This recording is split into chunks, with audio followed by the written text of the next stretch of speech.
오늘 성경 요한 1서는 예수님의 사랑받던 제자 요한이 교회의 신앙과 믿음을 견고히 하기 위하여서 쓴 서신입니다.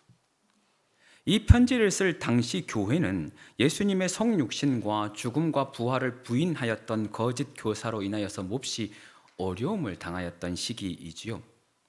요한은 이들을 대적하고 교회를 든든히 하기 위하여서 나 자신이 예수님을 보았고 예수님께 들었으며 예수님을 만졌음을 이 편지의 서두에 명확히 하고 있는 것입니다. 그래서 내가 보고 들은 것을 너희에게 전한다라고 말하며 요한 1서가 시작이 되는 것이죠. 지난 1월 저는 위임 목사님과 당회의 허락을 통하여서 이스라엘 성지 순례를 다녀왔습니다. 교회의 허락과 또 도움을 통하여서 다녀온 성지 순례이기에 여러분과 함께 나눔이 마땅하다 싶었고, 또 가보니 그곳에서 보고 그곳에서 들었던 것, 제가 받은 은혜들을 함께 나누고 싶은 마음이 있어 오늘은 본문과 또 특별히 성지 순례의 간증 설교로 내가 보고 들은 바라는 제목으로 하나님의 은혜를 나누기를 원합니다. 일반적으로 성지 순례라 함은 거룩한 땅을 찾아 방문하는 일을 말하죠. 순례하다의 순례의 한자의 뜻은 순례하다의 순과 예배할 때의 예자를 씁니다. 즉 성지 순례라 함은 일반적인 그런 여행이 아니라 성경에 등장하는 성지, 예수님이 사역하셨던 그 땅들을 두루 돌아다니며 예배한다. 그 의미가 있는 것이죠. 그래서 성지 순례는 그 마음가짐이 중요합니다. 일반적인 여행의 마음을 가지고 그 땅을 밤노라면 그 안에 담겨진 깊은 의미와 영적인 메시지를 발견하지 못한 채 돌아올 수도 있는 것이죠. 이스라엘은 명실공히 성서의 땅입니다. 구약과 신약의 전반적인 대부분의 사건이 그 이스라엘을 중심으로 일어났다 하여도 과언은 아니지요. 그러나 안타깝게도 벌써 예수님이 오신 이후 2000년이나 시간이 지났고 그 땅에서 수많은 전쟁이 있었으며 여전히 종교의 분쟁과 여러 가지 갈등으로 인하여서 관리가 잘 되지 않아 그때의 흔적을 찾기란 쉽지만은 않습니다. 그래도 그저 예수님 여기 계셨다. 그 감격만으로도 벅찬 은혜가 있음은 틀림이 없습니다. 많은 분들이 저에게 어느 곳이 가장 은혜가 있었는지 물어보시더라고요. 그런데 한 곳을 뽑기가 참 쉽지는 않습니다. 모든 곳에 모든 다른 의미가 있었고 다른 은혜가 있었습니다. 모세가 마지막 가나안 땅을 바라보며 생을 마감하였던 느보산, 엘리야가 이방 선지자들과 겨루어 싸워 이기고 그들을 쳐서 죽였던 갈멜산, 예수님이 태어나신 베들레헴과 어린 시절 뛰어놀며 자랐던 나사렛, 예수님이 세례를 받으시고 성령이 임하셨던 요단강의 세례터와 예수님이 물이 포도주로 바꾸셨던 가나, 예수님이 밤을 새워 기도하셨던 감람산의 기도터와 그 모습을 바라보았을 감람나무, 그곳에서 보았던 수많은 장면들은 성경의 역사들을 보다 깊이 제 마음과 제 피부와 제 몸 안으로 들어오게 했습니다. 오늘은 그 중에 제 마음에 가장 큰 감동으로 남아있는 세 가지 장소를 통하여서 제가 듣고 본 바를 함께 나누려 합니다. 그 첫 번째 장소는 광야입니다. 성지 순례 마치고 교회에 오니 몇몇 집사님들이 조용히 저를 찾아와 물으십니다. 목사님, 혹시 광야에 흙 좀 퍼오셨습니까? 목사님, 광야에 흙 좀 있으면 나눠주세요 라고 하시는 거예요. 제가 그럴 정신이 어디 있겠습니까? 와보니 그런데 저도 그게 너무 아쉬운 거예요. 이럴 줄 알았으면 신발에 흙이라도 좀 털어서 챙겨볼 것을 하는 그 마음도 생기더라고요. 그만큼 많은 분들이 그 광야를 보고 싶어하고 궁금해하는구나 라는 것을 알게 되었습니다. 우리가 잘 알다시피 이스라엘과 요르단 지역은 광야 지역입니다. 물이 없고 메마르고 거치지요. 구약시대에서부터 이스라엘 백성들은 이곳 광야, 거친 땅에서 양을 치며 유목 생활을 했습니다. 하나님이 이스라엘 백성을 출애굽하여 40년 광야 생활을 허락하신 것은 너를 낮추시고 너를 시험하사 그 마음이 어떠한지, 말씀을 지키는지 지키지 않는지 그것을 알려 하심이라 말씀하십니다. 또한 하나님이 베푸신 만나와 메추라기를 통하여서 사람이 떡이 아닌 말씀으로 사는 것을 알게 하시려 광야의 삶을 허락하셨다고 성경은 기록하고 있습니다. 그래서 광야는 백성들에게 믿음의 학교요, 신앙의 학교입니다. 백성을 먹이시는 분이 하나님이심을 아는 그곳. 하나님이 백성을 인도하는 분이시며 백성의 모든 필요를 채우신다라는 것을 경험으로 알게 되어지는 학교, 광야라는 것이죠. 이스라엘에서 버스를 타고 요르단으로 이동을 하는데 버스의 창밖으로 끝없이 펼쳐진 광야를 보게 되었습니다. 잠시 그 버스에 내려서 광야를 밟고 광야를 바라보고 있는데 제 마음 가운데 무언가 말로 표현할 수 없는 뭉클함이 있었습니다. 이 장면, 머리로 수없이 그려 보았지요. 사진도 수없이 보았습니다. 그러나 실제로 가서 그곳에 보니 그 땅은 제가 생각해 봤던 것보다 더 메말랐고 더 거칠었으며 아무것도 없는 곳이었습니다.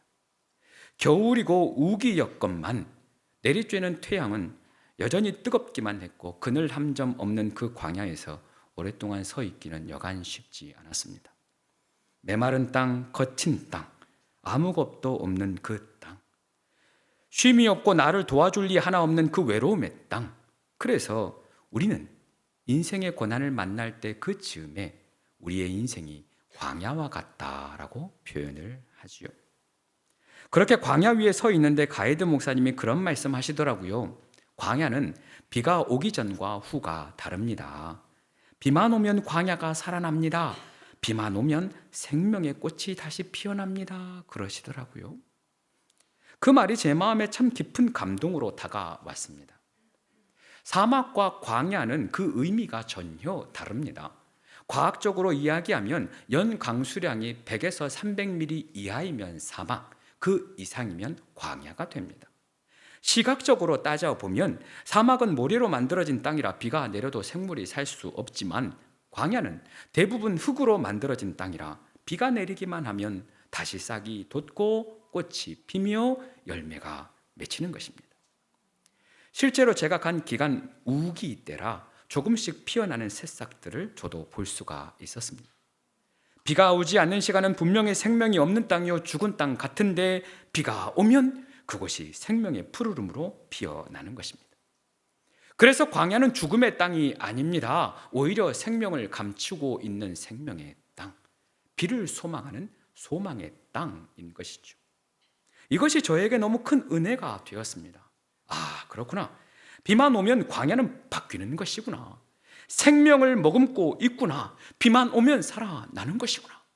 우리의 가정도, 우리의 인생도, 우리의 목장도, 우리의 교회도 비만 오면 살아나는구나. 그 마음이 드는 거예요. 광야 같은 우리의 인생에 필요한 것은 생수의 근원 되신 예수님인 것이지요. 모든 땅을 충분히 적시고도 남을 만한 성령의 단비, 은혜의 단비가 우리의 삶에 필요한 것입니다. 생수의 근원 되신 예수님이 우리 가운데 오시기만 하면 내 인생의 생명의 땅으로 바뀌는 것입니다. 성령의 단비가 내리기만 하면 메마르고 거친 내 인생의 꽃들이 피어납니다. 은혜의 단비가 내리기만 하면 죽음의 그늘이 가득했던 내 인생 가운데도 풍성한 생명의 열매가 맺혀지는 것입니다. 사랑하는 성도 여러분, 혹시나 내 인생 거칠고 메마른 광야와 같습니까? 예수님을 그 자리에 초대하십시오. 그 인생의 생수가 터지게 될 것입니다. 혹시나 길이 없어 방황하는 광야를 만났습니까? 예수님을 그 자리에 초대하십시오. 길 되신 우리 주님께서 광야의 대로를 만들어 주실 것입니다. 모든 것이 막막하고 모든 것이 막혔으며 쉴 틈도 없이 답답하십니까? 여기 하나님의 약속의 말씀 있습니다. 그들이 눈물 골짜기를 지날 때에 그곳에 많은 샘이 있을 것이며 이른 비가 복을 채워 줄 것이다. 그래서 믿음으로 찬양할 수밖에 없는 것입니다. 이곳에 생명샘 쏟아라. 눈물 골짜기 지나갈 때에 머자나 열매 맺히고 웃음소리 넘쳐나리라. 그날에 하늘이 열리고 모든 이가 보게 되리라. 마침내 꽃들이 피고 영광의 주가 오시리라. 광야 같은 우리네 인생, 예수님으로 인하여 생명력 넘치는 인생이 될 줄로 믿습니다. 눈물 골짜기 같은 우리네 인생, 성령의 은혜와 담비로 인하여서 생명의 꽃이 피고 생명의 열매가 맺혀질 줄 믿습니다. 제 마음 가운데 큰 은혜를 주었던 두 번째 장소는 갈릴리 호수, 갈릴리 바다입니다. 갈릴리는 호수이지만 그 크기가 매우 커서 바다라고 불리어집니다. 갈릴리 바다, 갈릴리 호수, 어떤 표현도 틀리지는 않습니다. 예수님은 이곳 갈릴리에서 본격적인 사역을 시작하십니다. 갈릴리 가버나움에서 사랑하는 제자 베드로와 안드레를 만나시지요. 그곳에 수많은 배들이 있었는데 유독 베드로의 배를 지목하십니다. 그 배를 빌려 그곳에서 말씀을 전하신 후 베드로에게 깊은 곳에 가서 그물을 던지라 말씀하시죠. 베드로도 그 말씀에 순종하여 깊은 곳에 그물을 내리자 그물이 찢어질 만큼 많은 물고기를 잡았습니다. 그리고 예수님 베드로를 향하여서 네가 사람 낚는 어부가 되게 하리라 말씀하시고, 이에 베드로는 자신의 배와 그물을 버려두고 예수님을 쫓아갑니다. 지금 가버나움에는 베드로의 집터가 남아 있고 그 위에는 베드로 교회가 세워져 있습니다. 그리고 그 베드로 교회 바로 위에는 당시 예수님이 2000년 전에 있었던 회당이 존재합니다.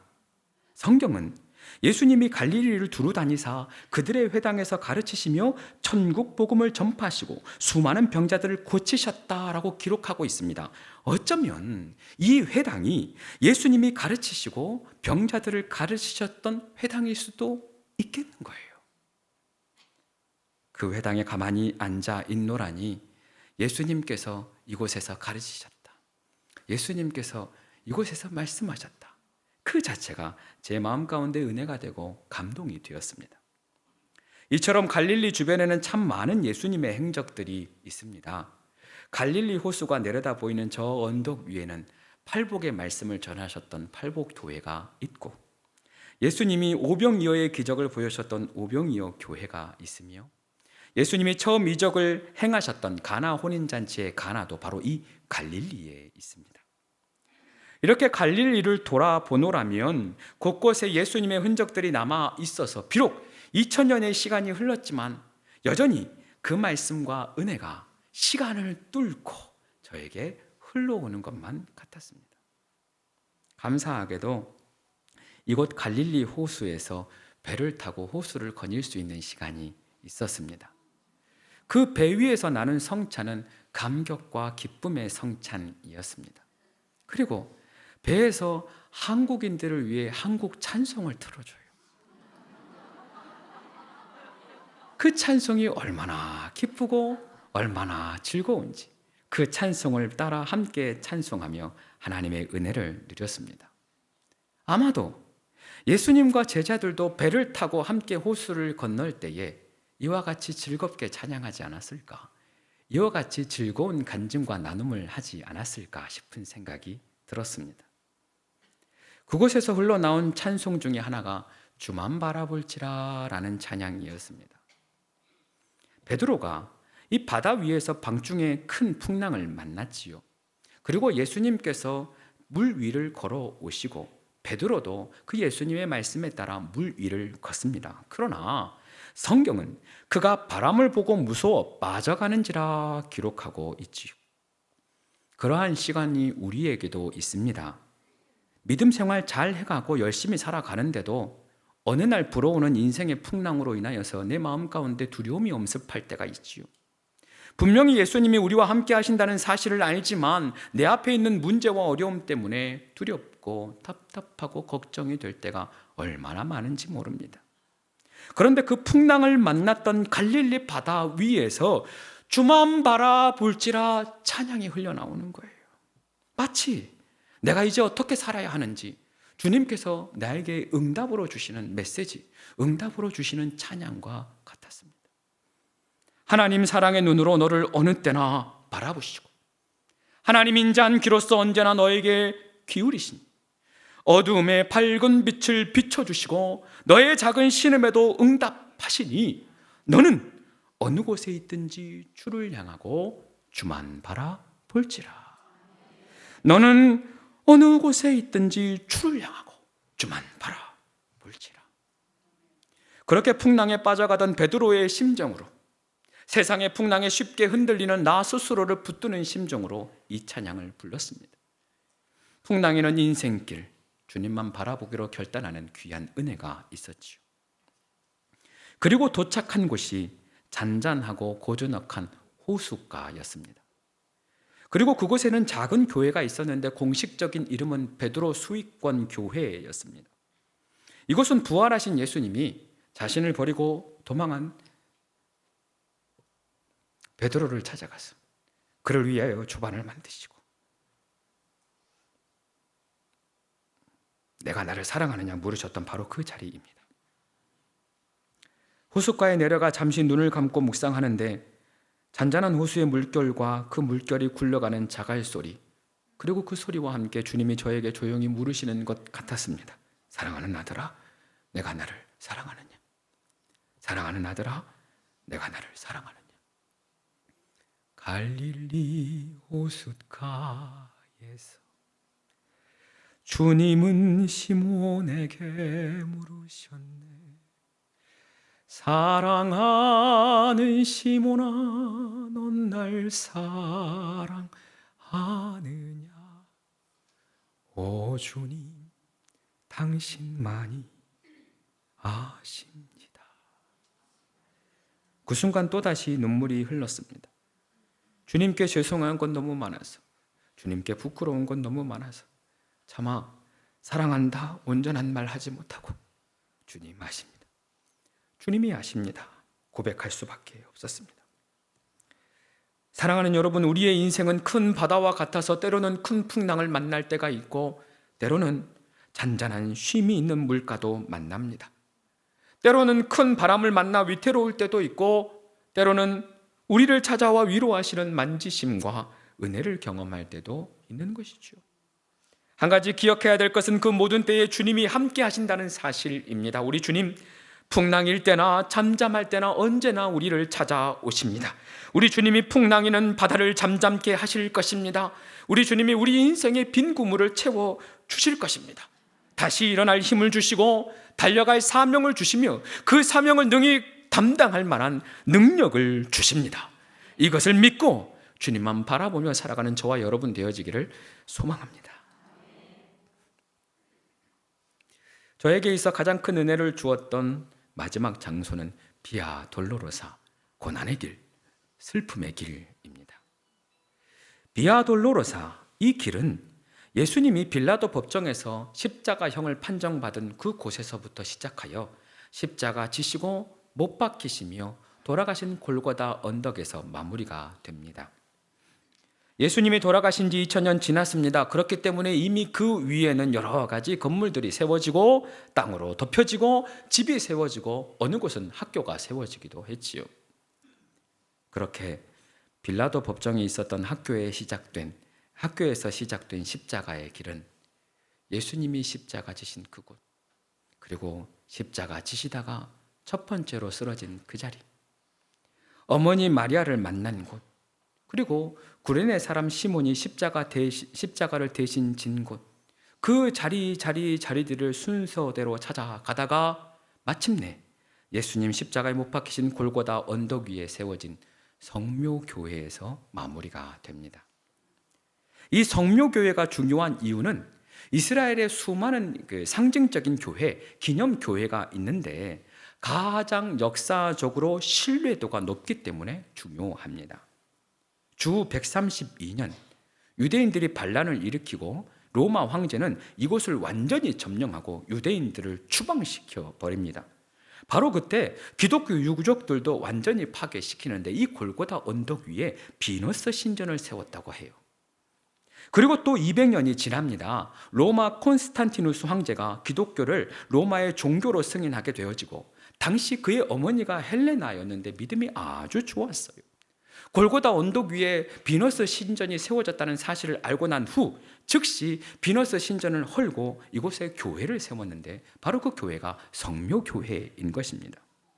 예수님이 못 박히시고 죽으셨던 이 골고다 언덕이 역사적으로 실제하고 변함이 없다라는 것이죠.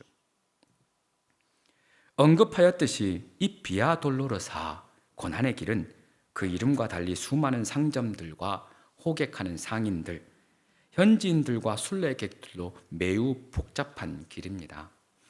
그래서 많은 순례객들이 기대를 하고 찾아가지만 가장 많이 실망하는 길이기도 합니다.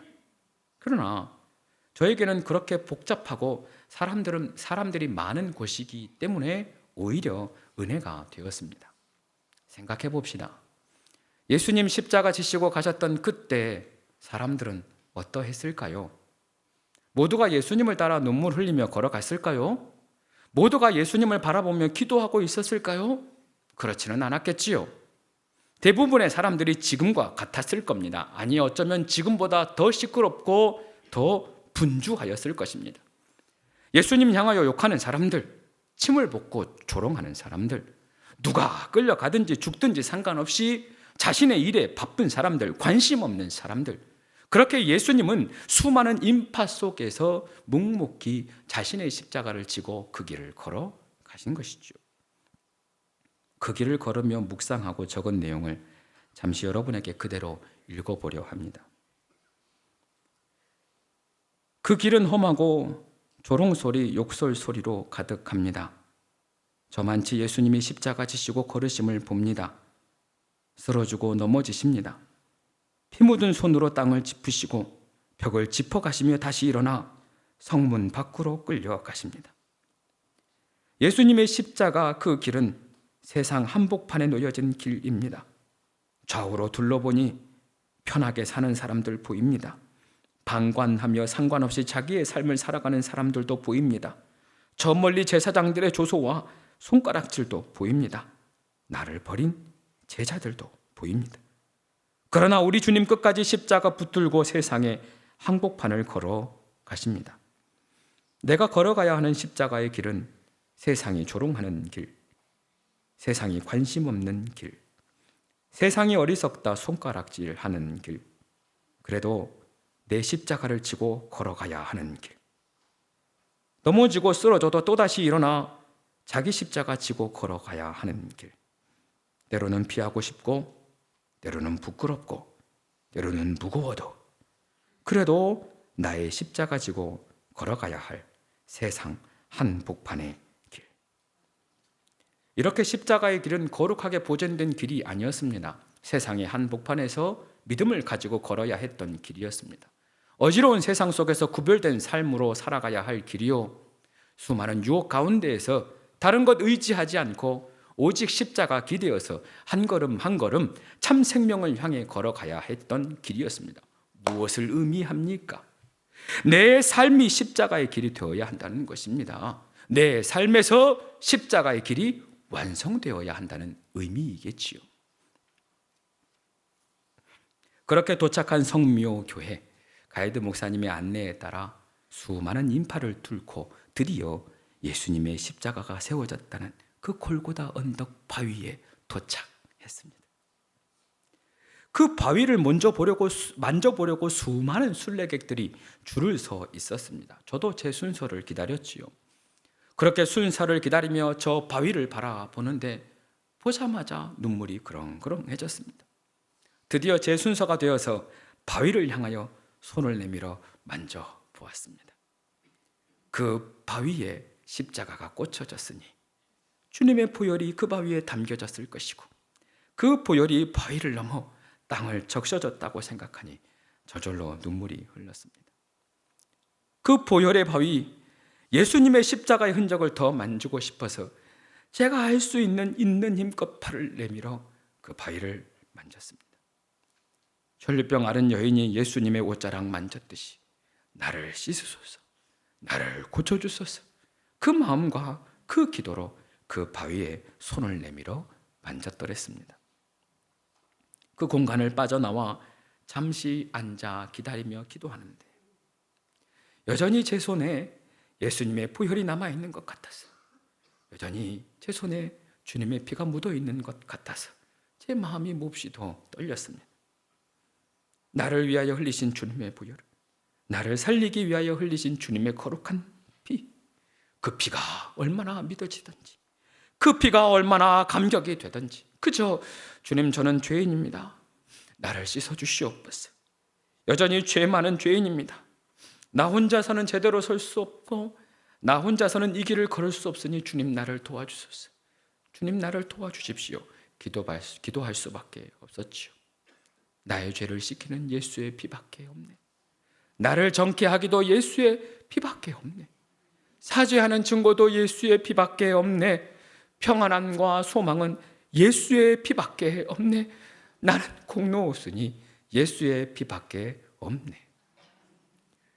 예수의 흘린 피 날 이게 하오니 귀하고 귀하다. 예수의 피밖에 없네.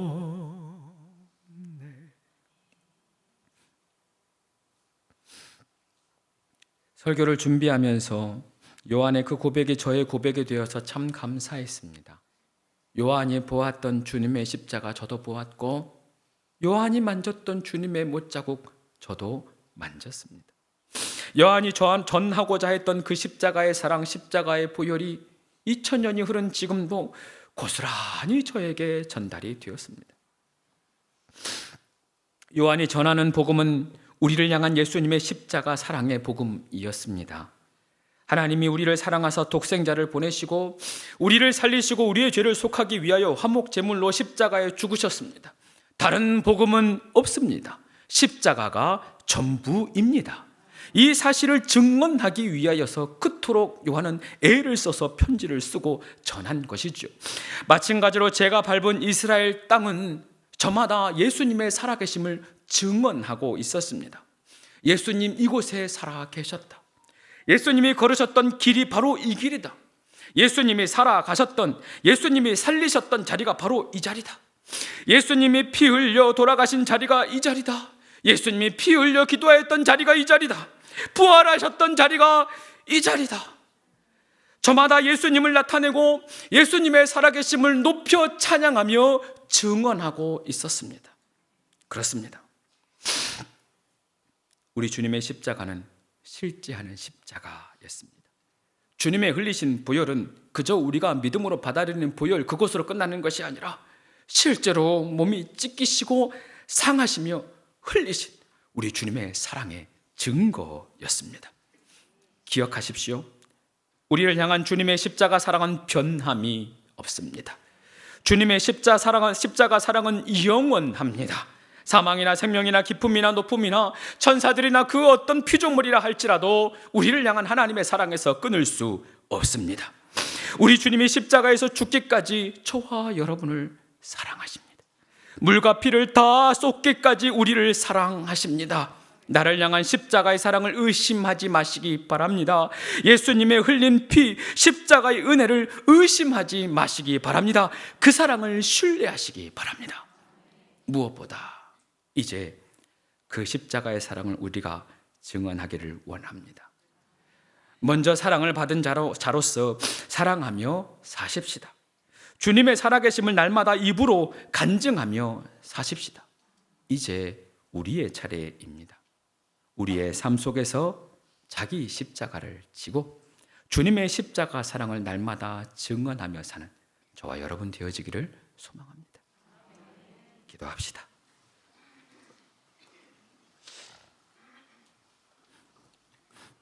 하나님, 부족한 우리를 통하여 주님의 사랑을 전케 하고자 우리에게 십자가의 사랑을 전해주신 우리 주님을 찬양합니다. 죄 많고 흠 많은 우리인데 주님이 우리를 위하여 십자가에서 피 흘려 돌아가시고 그 피로 우리를 깨끗게 하시니 감사와 찬양을 올려드립니다. 부족한 종을 통하여서 이스라엘의 이야기를 또 그 은혜를 나누게 하였으니 그 은혜가 우리의 삶 가운데 깊이 스며들어 그 십자가 사랑 나도 전하고 예수님의 사랑을 증언하며 살아가는 우리 모두가 되게 하여 주시옵소서. 이제 그 십자가 의심하지 않겠습니다.